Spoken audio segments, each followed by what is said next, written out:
What's going on, everyone? So yesterday, the Lakers fell to the Phoenix Suns 115-105, and it was a winnable game.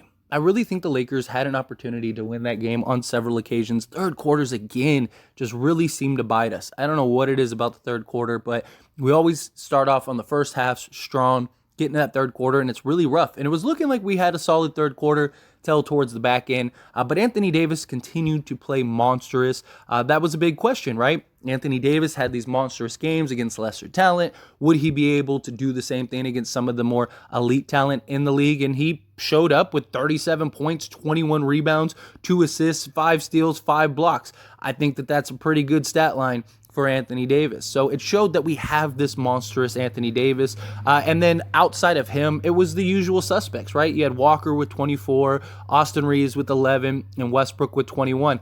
Outside of that, none of the role guys really showed up. Thomas Bryant played 11 minutes and gave us 8 points.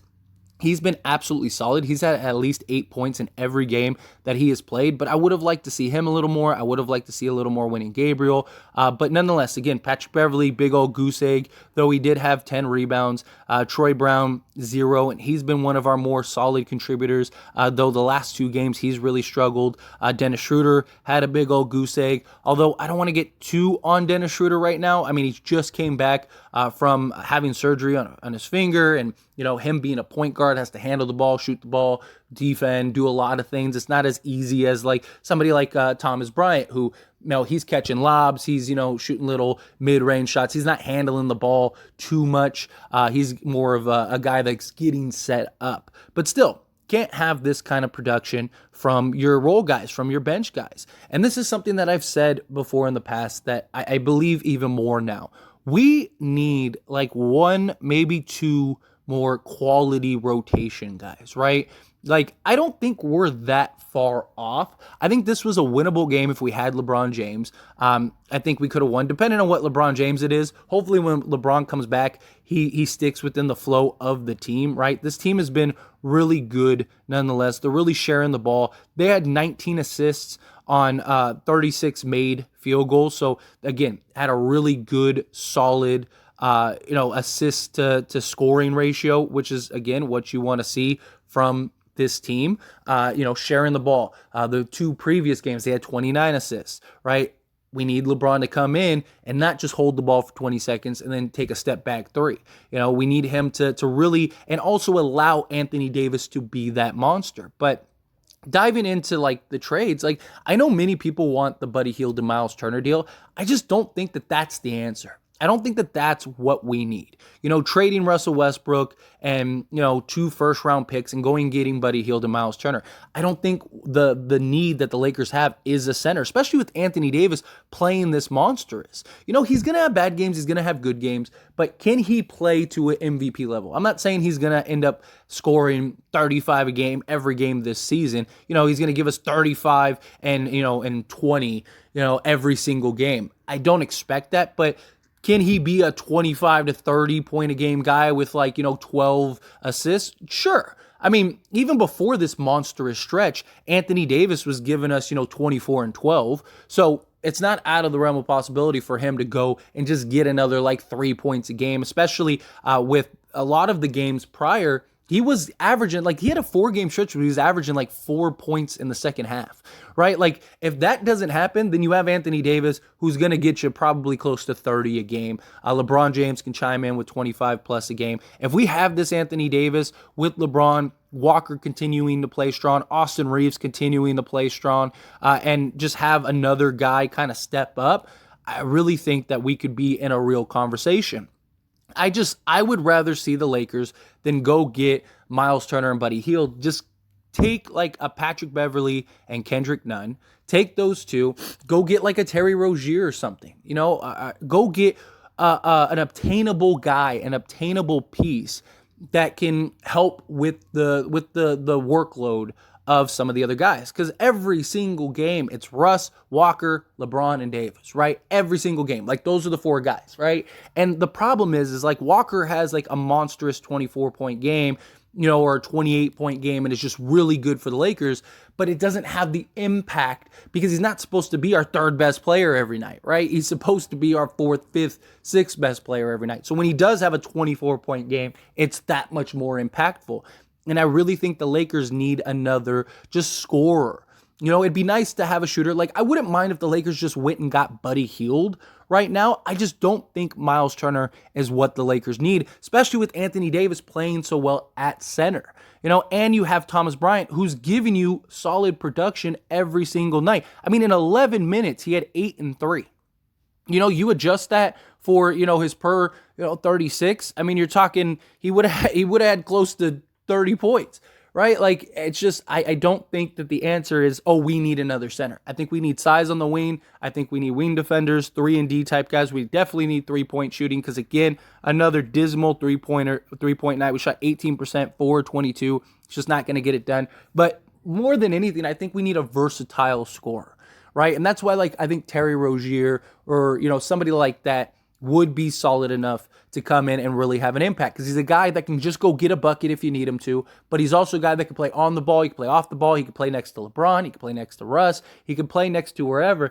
Go get a piece or two and then reevaluate and see where we're at, right? Because now if you get like a Terry Rozier and he can come in and give you, say, a solid 15 to 20 a night, well, then now you have 5 guys that can do that. And Davis, Walker, Russ, LeBron, and then also you have, Scary Terry, and then Reeves chiming in, with his 10 to 15 a night. Now you have a solid rotation, and now you only need, 1 or 2 guys from the Lakers every night to give you like 8 points. So now if Thomas Bryant gives you 8, and then say, another night, Winning Gabriel goes and gives you points. Basically, Scary Terry is what we had hoped Kendrick Nunn would be. Guy that could come in, give you, 15 to 20 a night, and Kendrick Nunn just hasn't been that. In 9 minutes, he had 4 points, took 4 shots, shot 50%, so he has played a little better, but I just don't think Kendrick Nunn is the answer. If you don't look at Scary Terry, regardless, take Patrick Beverley and Kendrick Nunn and get something, even if it's not Scary Terry. Just go get some rotation guys, go get some pieces, and then reevaluate, see what we need after, and then you have Russ to make the big blockbuster trade if you need to. But in the meantime, just make a little minor trade for a piece or two, and then we can kind of evaluate and see, okay, what else is there, right? What else do we need? Especially if you can move these guys and go get a piece without a first. Like, the reason I think Terry Rozier is because, 1, I believe he's obtainable. 2, I don't believe we'd have to give up a first-round pick for him because he's 4 years, $100 million, and they're a tanking team. They're a team that's really struggling right now, and they're likely going to embrace the tank. LaMelo Ball, he keeps getting hurt. Might as well let him rest. Move off of some of your guys that are actually contributing and can be guys that can help you win. We clear salary space. You get Beverly and Nunn who clear roster spots, all that stuff. Like,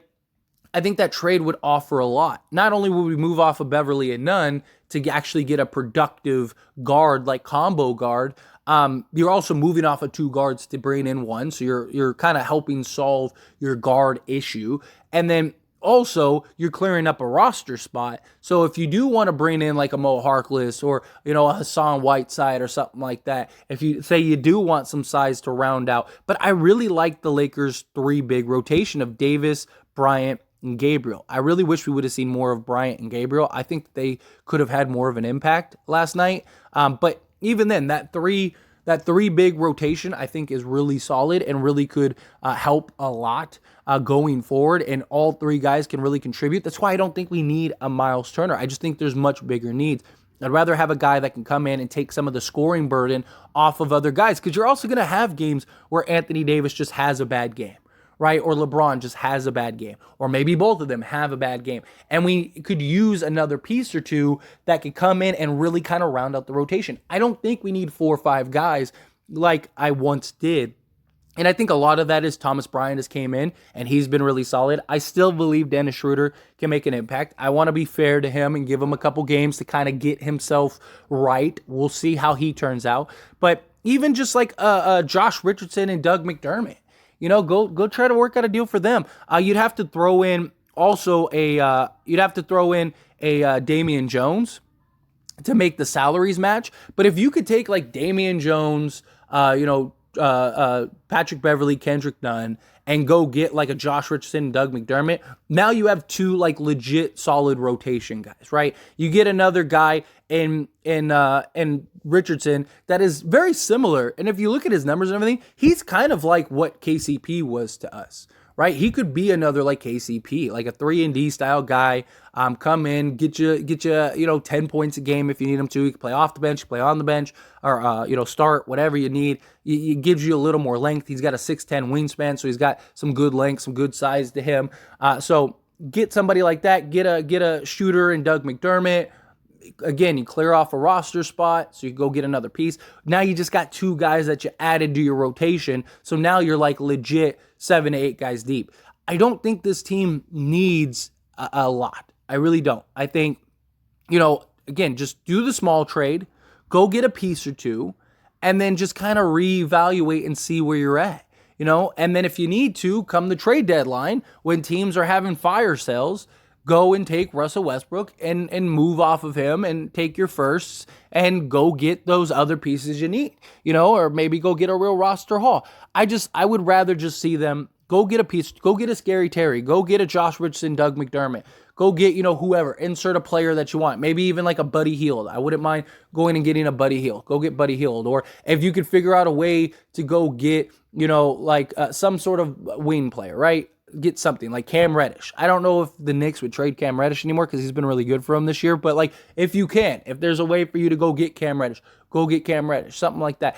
A guy that can just come in and contribute on a nightly basis. I think that would be great. Whatever is available, actually available, because there's lots of names that I'd love to see on the Lakers, but how many of those players are actually obtainable that the Lakers could get without having to sell the farm is the real question. But if the Lakers could just get a piece or two to come in, provide quality minutes, provide and kind of sew up that rotation.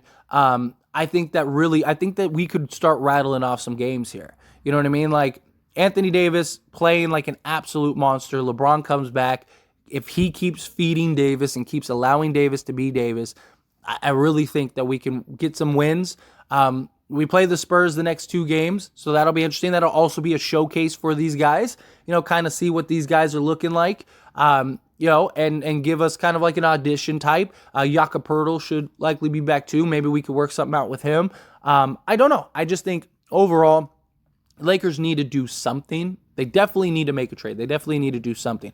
But I don't think they need to go do the home run deal that myself and many others thought they needed to do, at least yet.